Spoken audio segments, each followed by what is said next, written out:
Bugün mən sizin üçün Azərbaycanımızın milli mətbəxindən toyuq çığırtması ilə plov hazırlayacağım.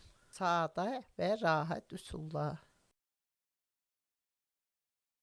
İlk olaraq 250 qram düyünü soyuq su ilə yuyuram və qaynar suya, duzlu qaynar suya töküb qaynadıram.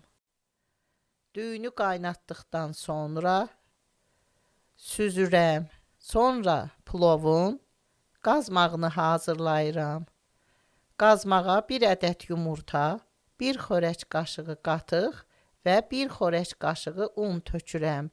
Qarışdırıram. Qarışdırdıqdan sonra qazanı isidirəm. Qazın üstündə qazanın içinə yağ əlavə edib qazmağı töküb plov düyünü qazanın üstünə tökürəm və ağzını qapaqla örtüb dəmə qoyuram. İndi sonra isə çığırtmanı hazırlamağa başlayıram. Toyuğun döş ətini sümükdən ayırıb xırda doğrayıram. Soyuq su ilə yuyub qazın üstünə qoyuram və onun kəfini alıb duzunu töküb qapağını örtürəm.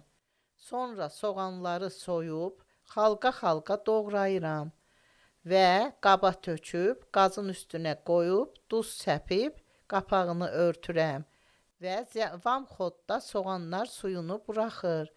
Tam soğan suyunu buraxdıqdan sonra yağını əlavə edib azacıq miqdarda qovururam.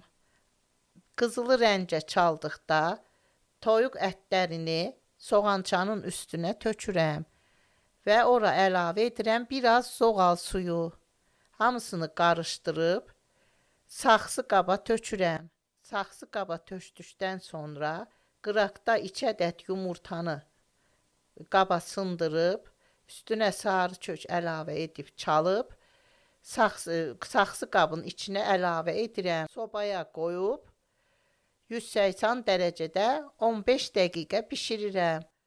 Daha sonra plovu qoyuram, qazanın qaba töküb, sonra qaraltımı da gətirib plovun böyrünə qoyub süfrəyə verirəm. Nuş olsun.